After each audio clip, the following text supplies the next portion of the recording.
Good morning to all of you. आज के इस सेशन में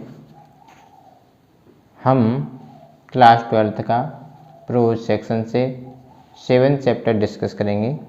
इसका नाम है the heritage of India, the heritage of India, और इसके लेखक हैं A.L. बॉसम।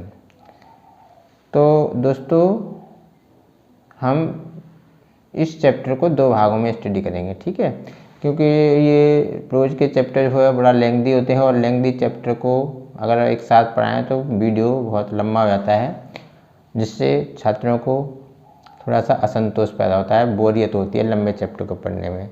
तो हमने सोचा कि हम इसको चैप्टर को दो भागों में डिस्कस करेंगे। और चैप्टर को स्टडी करने से पहले मैं आपसे ये गुजारिश करता हूँ कि जो नए व्यूअर हैं, हमारे चैनल पर पहली बार आए हैं, वो हमारे चैनल को सब्सक्राइब कर दें, बेल आइकन को प्रेस कर दें, ताकि आने वाली वीडियो का नोटिफिकेशन आपको सही समय पर मिल सके। ओके, तो आज हम डिस्कस करते हैं A.L. बॉसम के बारे में। थोड़ी सी बात देख लेते हैं। इसमें लिखा हुआ है A.L. बॉसम ब्रिटिश देश के एक प्रसिद्ध इतिहासकार और विद्वान रहे हैं, जिन्होंने 1985 में भारत का विजिट किया। और चूंकि विजिट करने से ये पता चलता है कि जो राइटर हैं A.L. बॉसम, वो बहुत ही डीपली प्रभावित थे भारतीय संस्कृति से, रीति रिवाज, परंपराओं से। ओके, तो इस चैप्टर में उन्होंने भारतीय सांस्कृतिक विरासत की बात करते हुए हमें बताया है कि भारतीय संस्कृति बहुत ही प्रबल, समृद्ध और संपन्न है। हमारी संस्कृति में विदेशी तमाम संस्कृतियों को समावित करने की क्षमता है और तमाम सारी संस्कृतियों को अपने आप में समाविष्ट करने के बावजूद भी भारतीय संस्कृति अपने को कायम बनाए हुए है। ओके, तो हम चैप्टर को फिर शुरू करते हैं। यहाँ लिखा हुआ है, देखिए यहाँ से हमारा चैप्टर शुरू होता है। यहाँ से हम टेक्स्ट को अच्छी तरह से डिस्कस करेंगे। ओके, अच्छी तरह सीखेंगे और यहाँ देखेंगे व्याख्या सहित हम बात करेंगे। Ram Mohan Roy had sounded the theme with his passionate advocacy of social reform. तो यहाँ लिखा है राजा राम मोहन राय, जो हमारे एक समाज सुधारक थे, उन्होंने बताया है कि उन्होंने क्या किया, साउंडेड, इसका मतलब उन्होंने एक क्रिएटेड अ न्यू एरा, इसका मतलब हो गया उन्होंने एक नए युग की सूत्रपात किया, नए युग की शुरुआत की। और शुरुआत में क्या की, द थीम विद, थीम है थीम ऑफ सोशल रिफॉर्म, समाज सुधार की जो विषय वस्तु है उसको उन्होंने अपने प्रबल समर्थन के द्वारा एक नए युग का सूत्रपात किया। अर्थात हम कह सकते हैं कि राजा राम मोहन राय थे, उन्होंने समाज सुधार की जो थीम है उसको अपने प्रबल समर्थन के द्वारा एक नए युग का सूत्रपात किया। ओके, उनके बाद आए हमारे यहाँ समाज सुधारक थे, संत थे, वो थे विवेकानंद। विवेकानंद रिपीटेड इट, विवेकानंद ने उनकी बात को, राजा राम मोहन राय की बात को, उनकी बात को समर्थन देते हुए उनकी बात को दोहराया। With in more nationalist timbre, राष्ट्रवादी स्वर में, बहुत ही ज़्यादा राष्ट्रवादी स्वर में विवेकानंद ने राजा राम मोहन राय की जो बात थी उनको दोहराया, है ना। When he declared that the highest form of service of the great mother was social service, कह रहा है जब उन्होंने इस बात की घोषणा की कि the highest form of service, सेवा का सर्वोच्च रूप, और किन की सेवा करनी है, ऑफ द ग्रेट मदर, यानी मातृभूमि की सेवा का सर्वोच्च रूप, बाज माने है सोशल सर्विस, अर्थात उन्होंने कहा समाज सेवा ही मातृभूमि की सेवा का सर्वोत्तम रूप है। उन्होंने बताया समाज सेवा ही मातृभूमि की सेवा का सर्वोच्च रूप है। उन्होंने बताया अदर ग्रेट इंडियंस, कुछ अन्य भारतीय रहे, कुछ और महान भारतीय लोग, चीफ ऑफ हुम, जिनमें से मुख्य थे हमारे महात्मा गांधी, जिनमें से मुख्य कौन थे, महात्मा गांधी, उन्होंने क्या किया, developed the theme of social service, उन्होंने हमारे जो समाज सेवा का जो विषय है, जो थीम है, उसको विकसित किया एज ए रिलीजियस ड्यूटी, धार्मिक कर्तव्य के रूप में। अर्थात उन्होंने बताया जो समाज सेवा है वो एक प्रकार से हमारा धार्मिक कर्तव्य है। एंड द डेवलपमेंट, और वो जो विकास किया गया गांधी जी और अन्य साथियों के द्वारा, वो विकास कंटिन्यू माने जारी है अंडर गांधी सक्सेसर, गांधी जी के उत्तराधिकारियों के द्वारा, वो गांधी जी के उत्तराधिकारियों द्वारा आज भी जारी है। ओके, तो हम देखेंगे यहाँ पर, आप देखेंगे लिखा हुआ है Mahatma Gandhi was looked on by many both the Indian and European, यानी भारतीय और यूरोपियन दोनों के द्वारा महात्मा गांधी को देखा जाता था as the epitome of Hindu tradition, एक क्या हिंदू परंपरा का प्रतिनिधि के रूप में। यानी भारतीय लोग और यूरोपीवासी दोनों लोग महात्मा गांधी को भारतीय परंपरा का प्रतिनिधि मानते थे। समझ गए होंगे। आगे लिख रहे हैं but this is a false judgement, लेकिन उनका ये जो निर्णय है वो गलत है ना, परंतु ये निर्णय गलत है। फॉर माने क्योंकि he was much influenced by western ideas, क्योंकि जो गांधी जी थे वो बहुत ही प्रभावित थे, कैसे, पाश्चात्य विचारों से, वो पाश्चात्य विचारों से बहुत ही प्रभावित थे। Gandhi ji believed in the fundamental of his ancient culture, और गांधी जी विश्वास करते थे मूल सिद्धांतों में, किसमें, मूल सिद्धांतों में, ऑफ हिज एंशिएंट कल्चर, अपनी प्राचीन संस्कृति के, अर्थात गांधी जी अपनी प्राचीन संस्कृति के मूल सिद्धांतों में विश्वास करते थे। ओके, आगे है but his passionate love, passionate माने प्रगाढ़, क्या होता है, पैशनेट मीन्स प्रगाढ़ प्रेम, ऑफ द अंडरडॉग, अंडरडॉग दलित वर्ग के लोग, दबे कुचले समाज के लोग, यानी क्या हो गया उनका जो प्रेम था, प्रगाढ़ प्रेम किनके प्रति, अंडरडॉग दलित वर्ग के लोगों के प्रति। And his antipathy to caste, और उनकी जाति प्रथा के प्रति उनकी घृणा थी। यानी कहने का मतलब है जो एल बॉसम है वो बताना चाहते हैं गांधी जी को दलित वर्ग के लोगों से बहुत ही प्रगाढ़ प्रेम था और जाति प्रथा से उन्हें घृणा थी। दो not unprecedented in ancient India, हालांकि कह रहा है प्राचीन भारत में ऐसे उदाहरणों की कमी नहीं थी। But Orthodox in the extreme, ये सब चीज़ें चरम पर थीं। कहाँ थीं, चरम पर थीं, यानी उन्हें ऐसी चीज़ों की कमी नहीं थी।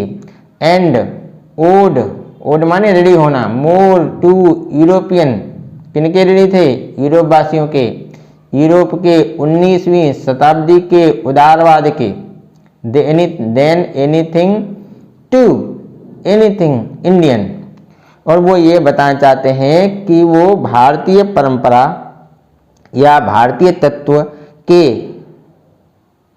अपेक्षा, भारतीय तत्व की अपेक्षा, देन टू एनीथिंग इंडियन, भारतीय तत्व की अपेक्षा यूरोप के 19वीं शताब्दी के उदारवाद के अधिक ऋणी थे।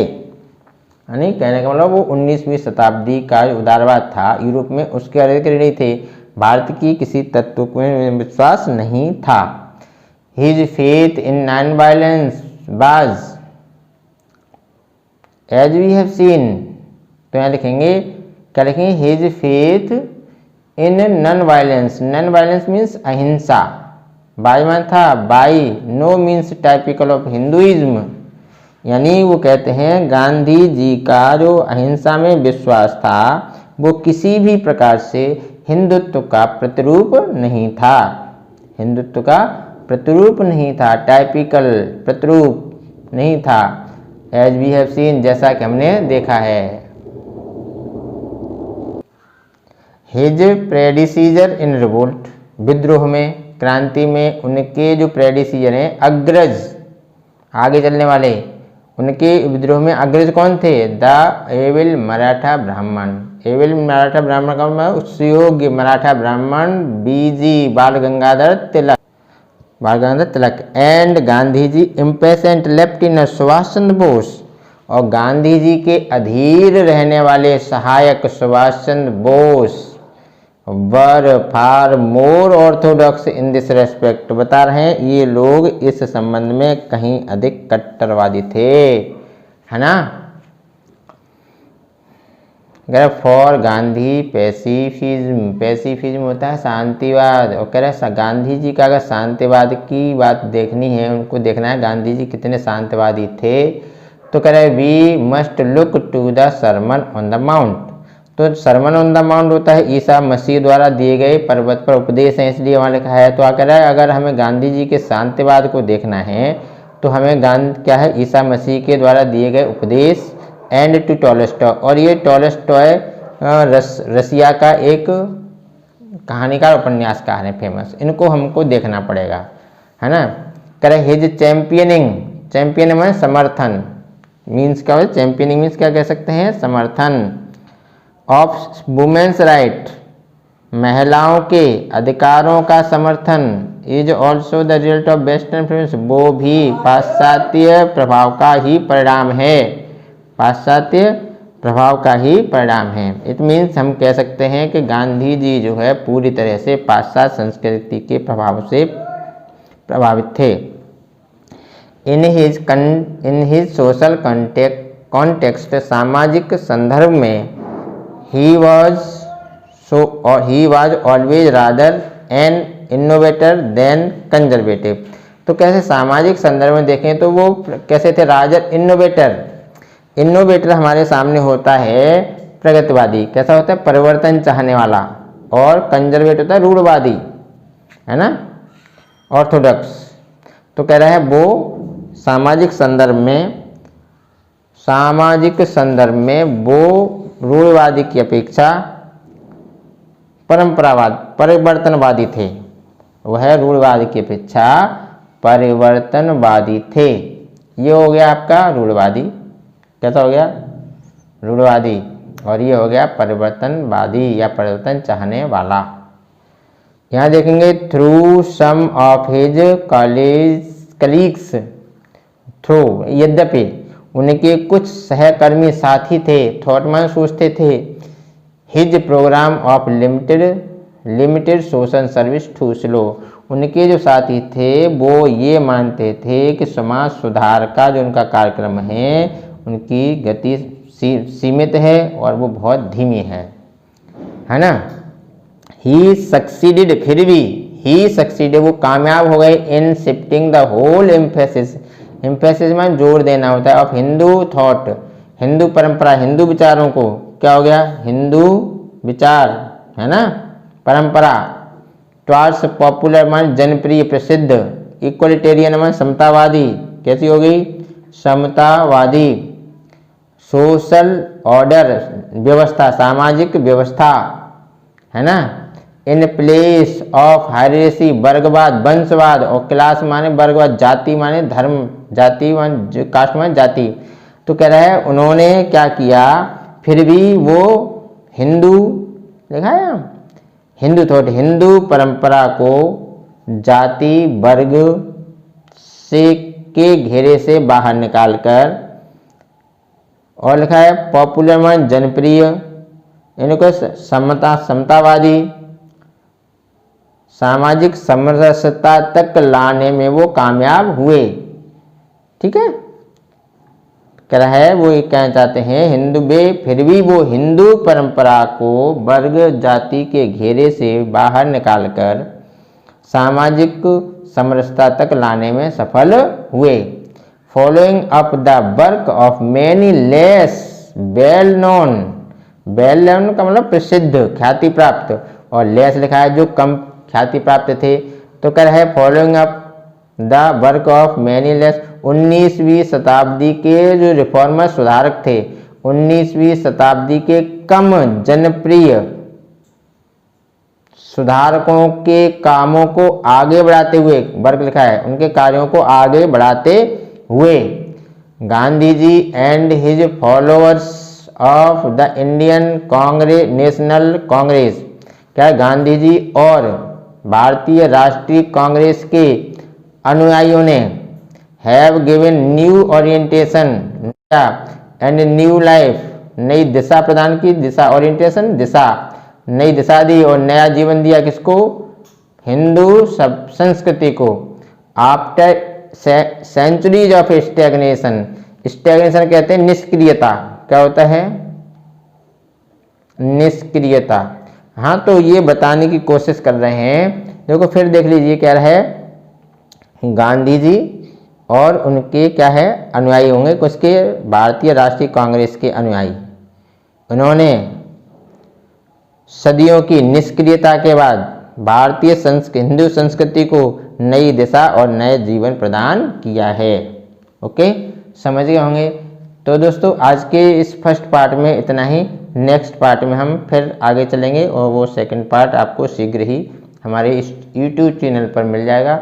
और यदि आपको ये वीडियो पसंद आया है तो लाइक ज़रूर कर दीजिएगा और इस वीडियो को अपने साथियों के व्हाट्सएप ग्रुप या फेसबुक पेज पर शेयर कर दें। Thank you for watching our video. Take care.